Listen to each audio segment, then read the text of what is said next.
تفسیر قرآن پر مبنی پروگرام قول اللہ میر عدیل عارف کی جانب سے۔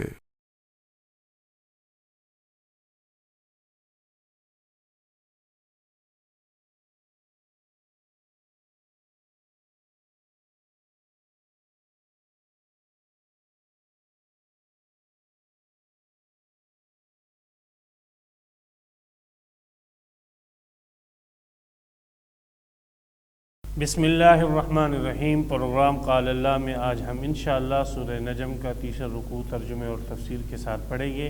اپنی سابقہ ترتیب کے مطابق تیسرے رکوع کا پہلا لفظی ترجمہ ہوگا اور اس کے بعد پھر اس کی مختصر جیسی تفسیر ہوگی۔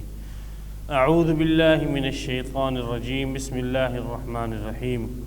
افرأیت الذی تولی، ذرا دیکھ تو صحیح اس شخص کو جس نے روگردانی کی، وَعَاتَى قَلِيلًا، اور دیا اس نے بہت تھوڑا سا، وَأَقْدَى، اور رک گیا۔ عِندَهُ عِلْمُ الْغَيْبِ، کیا اس کے پاس غیب کا علم ہے؟ فَهُوَ يَرَى، پس وہ دیکھتا ہے۔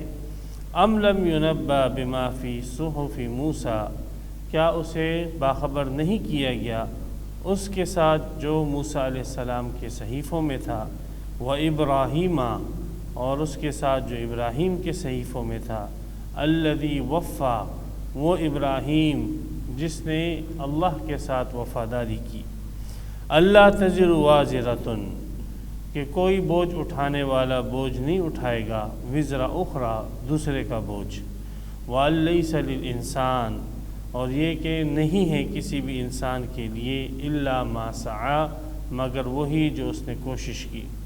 وَأَنَّ سَعْيَهُ سَوْفَ يُرَى، اور بے شک اس کی کوشش عنقریب دیکھی جائے گی۔ ثُمَّ يُجْزَاهُ الْجَزَاءَ الْأَوْفَى، پھر اس کو بدلہ دیا جائے گا پورا بدلہ۔ وَأَنَّ إِلَىٰ رَبِّكَ الْمُنْتَهَىٰ، اور بے شک تیری رب ہی کی طرف اختتام ہے۔ وَأَنَّهُ هُوَ أَضْحَكَ وَأَبْكَىٰ، اور بے شک وہی ہنسانے والا اور رلانے والا ہے۔ وَأَنَّهُ هُوَ أَمَاتَ وَأَحْيَا، اور بے شک وہی اسی نے زندہ کیا اور وہی مارتا ہے۔ وَأَنَّهُ خَلَقَ الزَّوْجَيْنِ الذَّكَرَ وَالْأُنثَىٰ، اور بے شک اسی نے پیدا کیے نر اور مادہ کے جوڑے، من نطفۃ، نطفے سے، اذا تمنا، جب اسے ٹپکایا جائے۔ وَأَنَّ عَلَيْهِ النَّشْأَةَ الْأُخْرَىٰ، اور بے شک اسی پر ہے دوسری مرتبہ پیدا کرنا۔ وَأَنَّهُ هُوَ أَغْنَىٰ، اور بے شک وہی ہے غنی بنانے والا، مالدار بنانے والا۔ وَأَقْنَىٰ، اور جاگیر دینے والا۔ وَأَنَّهُ هُوَ رَبُّ الشِّعْرَىٰ، اور بے شک وہی ہے شعرا ستارے کا رب۔ وَأَنَّهُ أَهْلَكَ عَادًا الْأُولَىٰ، اور بے شک اسی نے قدیم عاد کو ہلاک کیا۔ وَثَمُودَ، اور اس نے قوم سمود کو بھی ہلاک کیا۔ فَمَا أَبْقَىٰ، پس ان میں سے کسی کو باقی نہ چھوڑا۔ وَقَوْمَ نُوحٍ مِّن قَبْلُ، اور نوح علیہ السلام کی قوم جو ان سے پہلے تھی، إِنَّهُمْ كَانُوا هُمْ أَظْلَمَ، بے شک نوح علیہ السلام کی قوم زیادہ ظالم تھی، وَأَطْغَىٰ، اور زیادہ سرکش تھی۔ وَالْمُؤْتَفِكَاتَ، اور اللہ نے ہلاک کیا ان بستیوں کو جو اوندی تھی، أَهْوَىٰ، پس اسے دے مارا زمین پر۔ فغشاها، پس ڈھانپ لیا ان بستیوں کو، ما اس چیز نے، غشا، جس نے اس کو ڈھانپ لیا۔ فبأي آلاء ربك، پس تو اپنے رب کی کون کون سی نعمتوں کے اندر، تتمارا، شک کرے گا یا جھگڑا کرے گا، دونوں معنی ہیں اس کی۔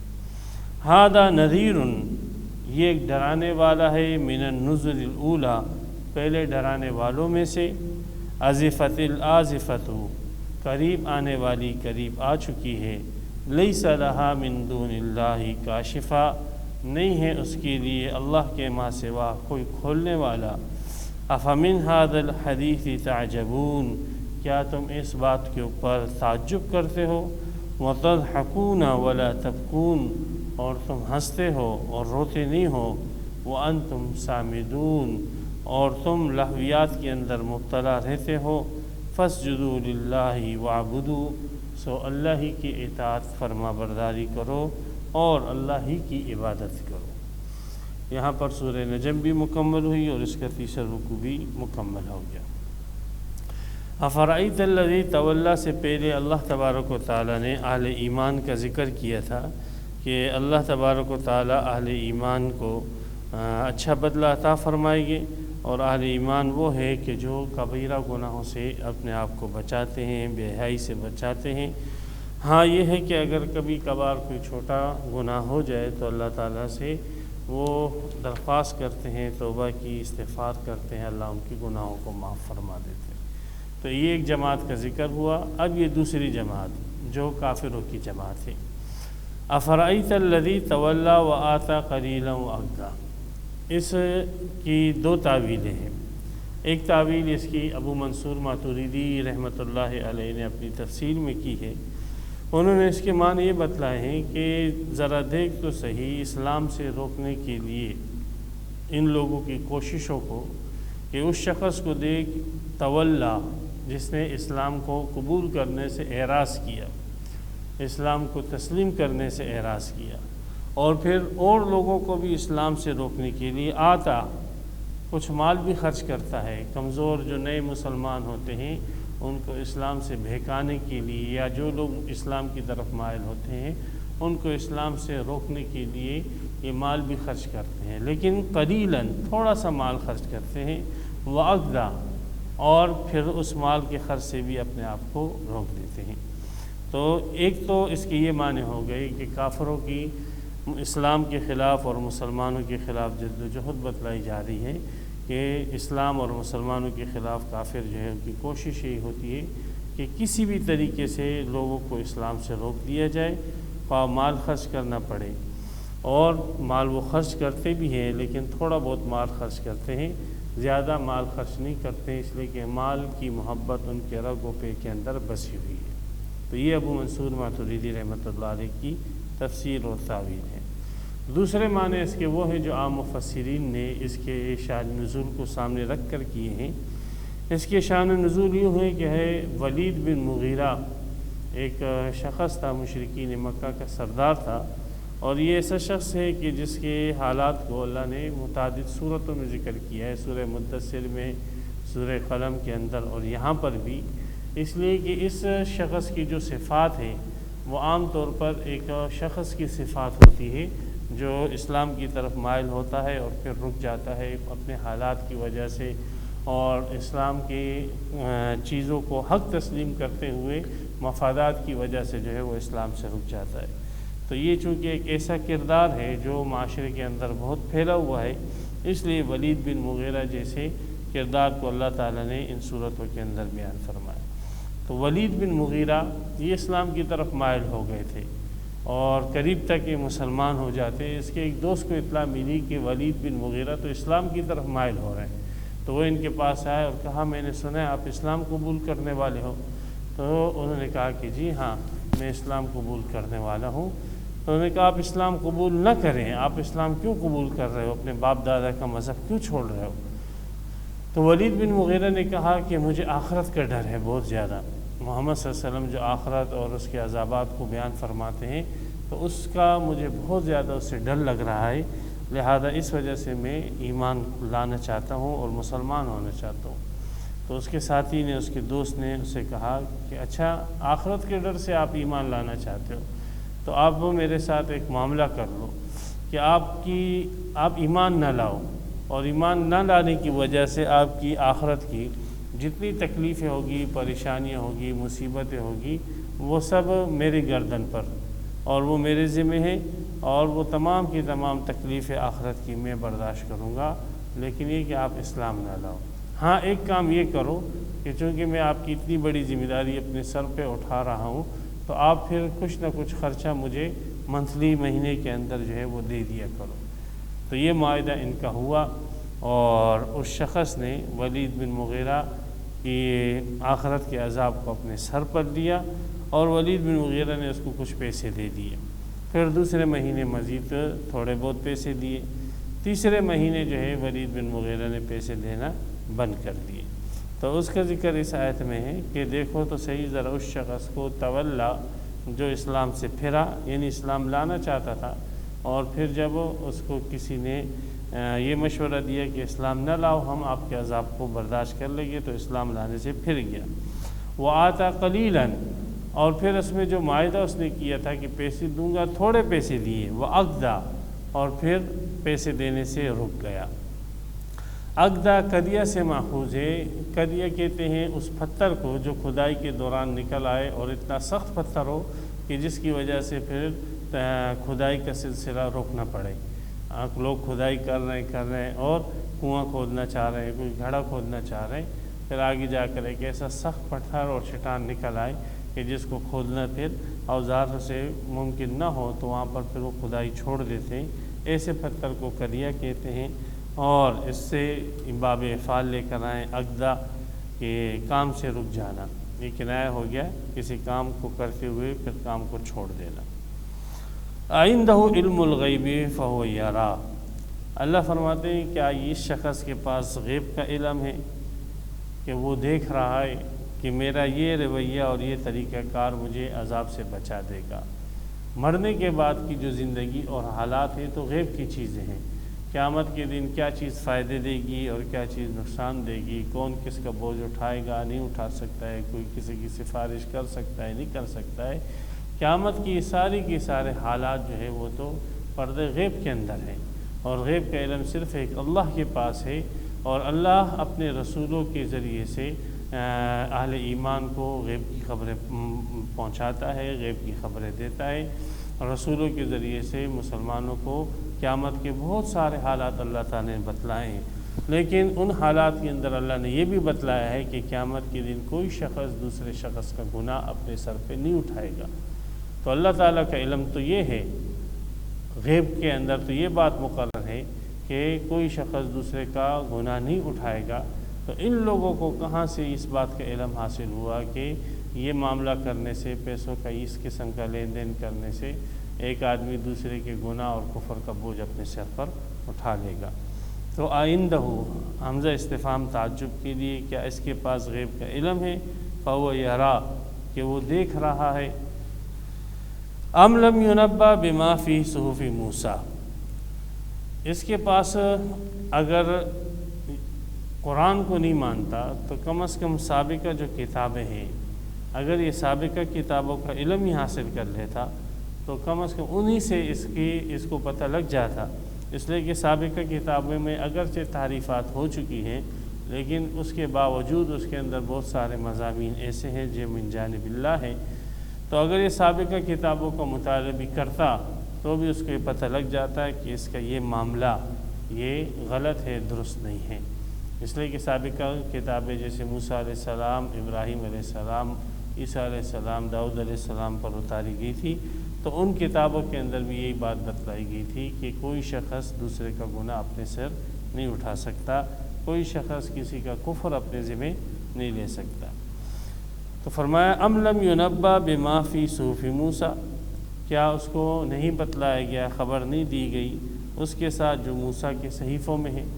تو اکثر علماء کی رائے یہی ہے کہ یہاں پر صحف موسیٰ سے مراد تورات ہے، جو حضرت موسیٰ علیہ السلام کو کہ صحیفوں کے عنوان سے اس کو یہاں پہ تعبیر کیا گیا، اور بعض علماء کی رائے یہ ہے کہ صحف موسیٰ سے تورات کے علاوہ کچھ صحیفے تھے جو حضرت موسیٰ علیہ السلام کو دیے گئے تھے۔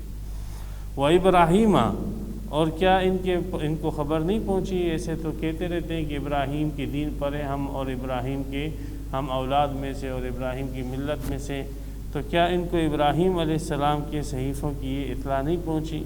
کون ابراہیم؟ الذی وفا، وہ ابراہیم کہ جس نے اللہ کے ساتھ وفاداری کی، جو حکم اللہ نے اس کو دیے وہ تمام کے تمام احکامات اس نے پورے کر دیے، جیسے پہلے سے پارے میں سورہ بقرہ میں ہے وَإِذِ ابْتَلَىٰ إِبْرَاهِيمَ رَبُّهُ بِكَلِمَاتٍ فَأَتَمَّهُنَّ،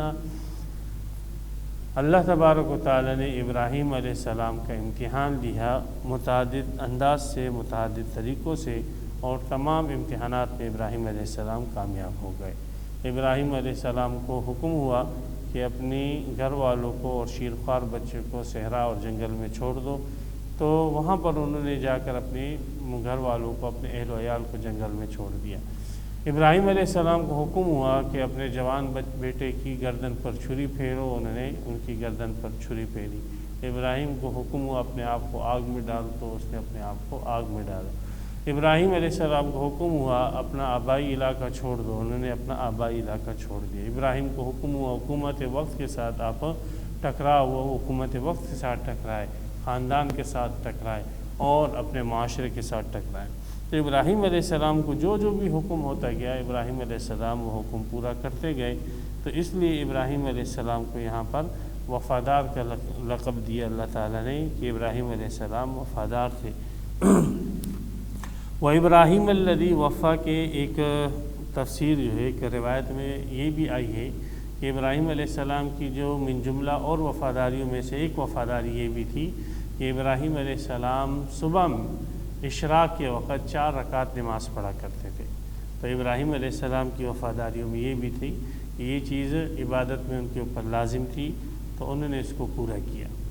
تو اگرچہ سند کے اعتبار سے حافظ ابن کثیر رحمۃ اللہ علیہ فرماتے ہیں یہ روایت متکلم فی ہے، لیکن نبی اکرم صلی اللہ علیہ وسلم کے طرز سے پتہ لگ رہا ہے کہ یہ روایت صحیح ہے، کہ آپ علیہ السلام نے امت کو ترغیب دی کہ تم بھی یہ 4 رکعت پڑھو، اور حدیثوں میں اشراق کی نماز کی ترغیبات آئی ہیں۔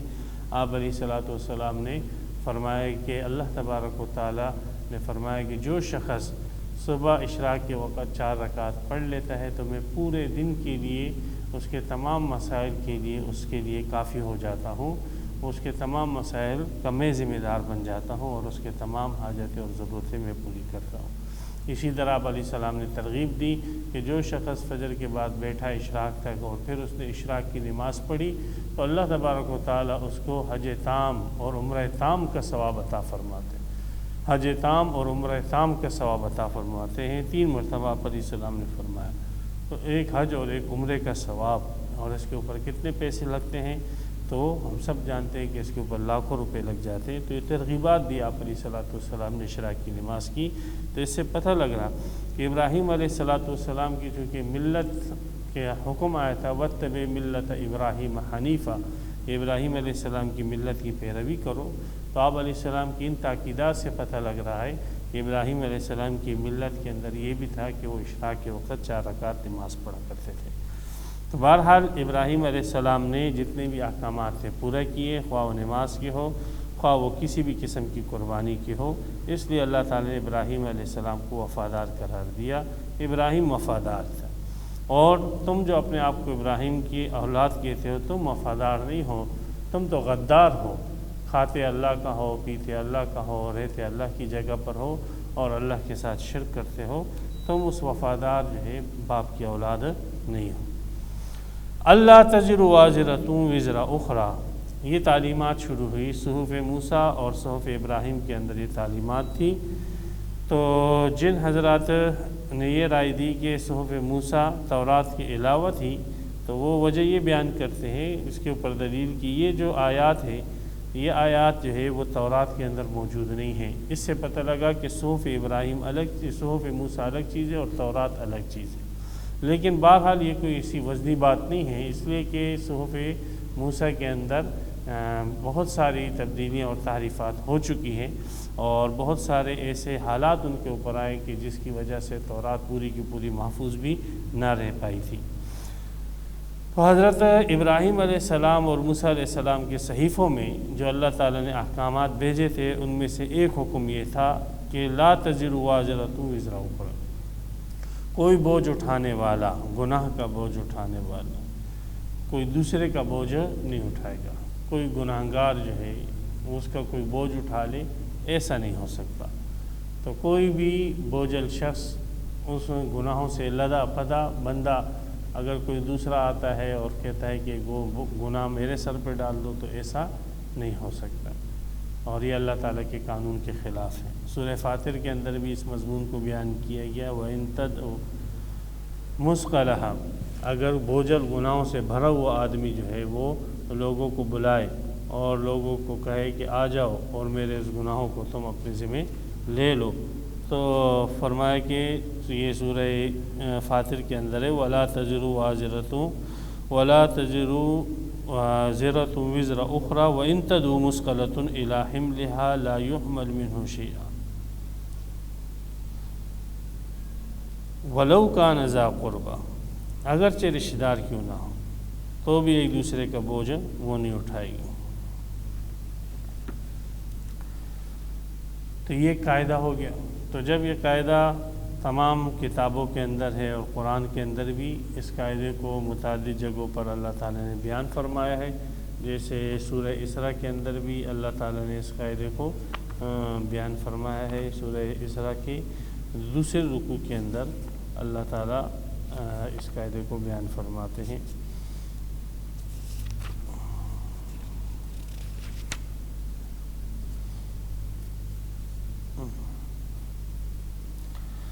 فرمایا وَمَنْ ضَلَّ فَإِنَّمَا يَضِلُّ عَلَيْهَا وَلَا تَزِرُ وَازِرَةٌ وِزْرَ أُخْرَى وَمَا كُنَّا مُعَذِّبِينَ حَتَّى نَبْعَثَ رَسُولًا۔ یہ دوسرے رکوع کے اندر 6ٹھی آیت ہے، اور یہاں پر اللہ تعالیٰ نے اسی کو بیان کیا ہے کہ کوئی شخص دوسرے کا بوجھ نہیں، یہ 15 نمبر آیت ہے، یہ جو ہے چھوٹا لکھا تھا۔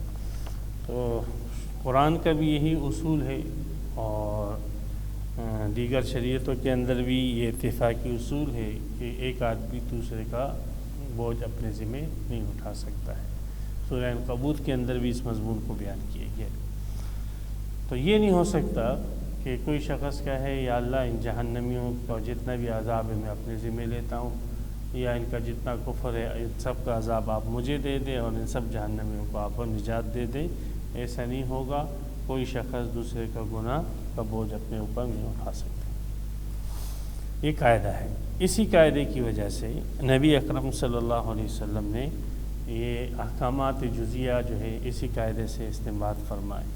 آپ علیہ الصلاۃ والسلام نے فرمایا کہ کسی بیٹے کو باپ کے گناہ کے جرم میں نہیں پکڑا جائے گا۔ جرم باپ نے کیا ہے اور پھر آپ بیٹے کو پکڑ لو، یا کسی بیٹے کو باپ کے جرم میں اور باپ کو بیٹے کے جرم کے اندر نہیں پکڑا جائے گا۔ تو جاہلیت میں بلکہ آج کل بھی ایسے ہوتا ہے کہ ایک شخص جرم کر لیتا ہے تو لوگ پھر اس کے خاندان کے افراد کو، ان کے بیٹوں کو، ان کے بھائیوں کو اور ان کے دیگر خاندان کے افراد کو وہ نقصان پہنچاتے ہیں، قتل کرتے ہیں۔ صوبہ سرحد کے اندر آپ دیکھ لیں، سندھ میں اور بلوچستان میں اس قسم کی دشمنیاں کہ جرم ایک شخص نے کیا ہوگا، لیکن اس کے خاندان کا جو بھی فرد ملے تو جن لوگوں کا وہ فرد مارا گیا ہے تو وہ اس آدمی کو مار دیتے ہیں کہ بھئی یہ اس کے خاندان کا ہے، یہ اس کا بھائی ہے، یہ اس کا بیٹا ہے، یہ اس کا باپ ہے وغیرہ، یہ کہہ کر اس کو قتل کر دیتے ہیں۔ تو یہ شرعاً حرام ہے، جائز نہیں ہے۔ اسی طرح ہمارے ہاں قانون کے ادارے بھی ایسی کرتے ہیں کہ مجرم ایک شخص ہوتا ہے تو اس مجرم کو پکڑنے کے لیے وہ اس کے گھر کے افراد کو پریشان کرتے ہیں اور گھر کے افراد کو جیل میں رکھتے ہیں اور تھانے میں بٹھا کے رکھتے ہیں، ان کی عورتوں کو، ان کے بچوں کو، ان کے والدین کو پریشان کرتے ہیں۔ تو یہ سب کی سب خلاف شرع چیزیں ہیں، اور یہ تمام صحیفوں اور تمام کتابوں کے خلاف جو ہے جو متفقہ قانون ہے تمام کتابوں کا، اس کے خلاف یہ عمل ہے، اور یہ عمل جو ہے وہ کافروں میں بھی مروج تھا اور آج کل مسلمانوں کے اندر بھی یہ عمل مروج ہے۔ تو کوئی شخص دوسرے کے جرم کے اندر نہ پکڑا جائے، ہر ایک شخص کو اپنے ہی جرم کے اندر اس کا مواخذہ کیا جائے۔ یہاں پہ ایک سوال ہے ایک حدیث کی وجہ سے کہ عبداللہ ابن عمر کی ایک حدیث ہے مسلم شریف کے اندر کہ نبی اکرم صلی اللہ علیہ وسلم نے فرمایا المیت یعذب ببکاء اہلہ علیہ، کہ میت کو عذاب دیا جائے گا جب اس کے گھر والے اس پہ روتے ہیں تو ان کے رونے کی وجہ سے میت کو عذاب دیا جائے گا۔ اب اس پر ام المؤمنین حضرت عائشہ رضی اللہ تعالیٰ عنہ نے اشکال یہ کیا کہ عبداللہ ابن عمر کی یہ روایت جو ہے اس قانون ربانی کے خلاف ہے کہ جرم جو ہے وہ میت کے گھر والے کر رہے ہیں، تو ان کے جرم کی پاداش میں اور ان کے جرم کی وجہ سے میت کو کیوں عذاب اور میت کی کیوں گرفت کی جائے؟ یہ تو ایک کے جرم میں دوسرے کا مواخذہ کرنا ہے اور یہ قانون خداوندی کے خلاف ہے۔ تو محدثین نے حضرت عبداللہ ابن عمر رضی اللہ تعالیٰ عنہ کی طرف سے یہ جواب دیا ہے کہ یہ حدیث اس شخص کے اور اس میت کے ساتھ متعلق ہے کہ جو مرتے وقت یہ وصیت کرے کہ میرے مرنے کے بعد میرے اوپر تم لوگ نوحہ کرنا، ماتم کرنا، جیسے جاہلیت کے اندر یہ ایسے ہوتا تھا۔ امرؤ القیس جب مر رہا تھا تو اس نے اپنی بیٹیوں کو یہ وصیت کی تھی کہ تم 2 سال تک میرے اوپر ماتم کرنا اور 2 سال تک آ کر میری قبر کے اوپر رونا، اور پھر 2 سال کے بعد تمہیں اختیار ہے کہ چاہے تم ماتم کرو نہ کرو۔ تو چونکہ وہاں پہ نوحہ اور ماتم کرنا ایک فخر کی بات سمجھی جاتی تھی، اس لیے اس قسم کے لوگ اور مشرکین کے سردار جب مرتے تو اس قسم کی وصیت کر جاتے، یہ ان کے ہاں ایک مروج معاملہ تھا۔ تو اس وجہ سے آپ علیہ الصلوۃ والسلام نے فرمایا کہ میت کے اوپر جو شخص روتا ہے اس کی وجہ سے میت کو عذاب ہوتی ہے۔ یہ اس میت کے ساتھ متعلق ہے کہ جس نے اپنے اوپر نوحہ کرنے اور ماتم کرنے کی وصیت کی ہو، اور اس میت کے ساتھ متعلق ہے جس نے خود اپنے فیملی کو اس گناہ کے اوپر لگایا۔ اس کا باپ مرا تو اس نے اپنی فیملی کو یہی ترغیب دی، یہی سبق سکھایا۔ جب اس کی ماں مری تو اس نے اپنی فیملی کو یہی سبق سکھایا تھا کہ تم نے 3 دن کے بعد بھی ان کے اوپر ماتم کرنا ہے، وہ کرنا ہے، اور آہ و فغاں کرنا ہے، خلاف شرع نوحہ کرنا ہے۔ تو اگر کوئی شخص اس قسم کا ہو، کوئی میت اس قسم کی ہو کہ وہ ان کے اس نوحے سے اور خلاف شرع جزا اور فضا سے جو ہے وہ متفق ہو، تو وہ بھی پھر عذاب کے اندر ان کی شریک ہوگی، اس لیے کہ وہ بھی اس جرم کے اندر اس نے بھی اپنا حصہ ڈالا ہے۔ تو بہرحال محدثین کی کوشش یہی ہے کہ یہ عبداللہ ابن عمر کی روایت اس قانون الہی کے خلاف نہ ہو، اور اس قانون الہی کے اندر تعویل کر کے اس کے اندر اس روایت کو جو ہے جگہ دے دی جائے۔ تو ایک قانون تو یہ ہوا کہ کوئی بھی مجرم اس کے جرم کو اس کی سزا جو ہے کوئی دوسرا نہیں بھگت سکتا۔ تو اس میں یہ جو ولید بن مغیرہ کا معاملہ تھا، اس کی تردید ہو گئی کہ ولید بن مغیرہ کے جرائم کو وہ شخص جو کہ کیا نام ہے اس کا دوست تھا، وہ کہتے ہیں میں آپ کے جرموں کا سزا بھگت لوں گا، تو یہ قانون الہی کے خلاف ہے۔ وَأَن لَيْسَ لِلْإِنسَانِ إِلَّا مَا سَعَى، دوسرا قانون الہی جو موسیٰ اور ابراہیم کے صحیفوں میں تھا، اور چونکہ یہ قرآن میں بھی آ چکا تو اب یہ قرآن کا بھی ایک قانون بنا کہ انسان کے لیے نہیں ہے مگر وہی چیز جو اس نے کوشش کی ہے، جو اس نے کمائی ہے۔ تو انسان کے لیے اپنے ہی عمل جو ہے فائدہ پہنچاتا ہے، اور انسان کے لیے اگر اپنا عمل نہ ہو، کسی اور کا عمل ہو تو انسان کو فائدہ نہیں پہنچاتا۔ بظاہر آیت کا مفہوم میں نکلتا ہے کہ الیس للانسان، کہ انسان کو فائدہ نہیں پہنچاتا کوئی بھی عمل الا ما سعی، مگر وہ جو اس نے خود کیا ہو۔ تو انسان نے اگر کوئی عمل خود کیا ہے تو اس کو فائدہ ہوتا ہے، کسی دوسرے مسلمان کا عمل کسی دوسرے مسلمان کو فائدہ نہیں پہنچاتا۔ تو اسی مفہوم کو معتزلہ نے لیا، اور انہوں نے یہی موقف اختیار کیا کہ ایک مسلمان کا عمل جو ہے وہ دوسرے مسلمان کو فائدہ نہیں پہنچاتا، اور اس آیت کے اس مفہوم کو معتزلہ نے اس انداز سے لے کر ایصال ثواب کی بھی نفی کر دی، اور ایک مسلمان دوسرے کو ثواب وغیرہ سے فائدہ پہنچائے، اپنے عمل سے فائدہ پہنچائے، اس کی بھی انہوں نے نفی فرما دی۔ اہل سنت والجماعت کے نزدیک ایک مسلمان کا عمل دوسرے مسلمان کو فائدہ پہنچاتا ہے، اور اس کے سلسلے میں قرآن ہے، حدیث ہے، اور اجماع امت ہے اس کے اوپر کہ ایک مسلمان کا عمل دوسرے مسلمان کو فائدہ پہنچاتا ہے۔ سورہ طور کے اندر اللہ تبارک و تعالیٰ نے جنتیوں کا ذکر کرتے ہوئے فرمایا والذین آمنوا واتبعتهم ذریتهم بایمان الحقنا بهم ذریتهم وما التناهم من عملهم من شیء۔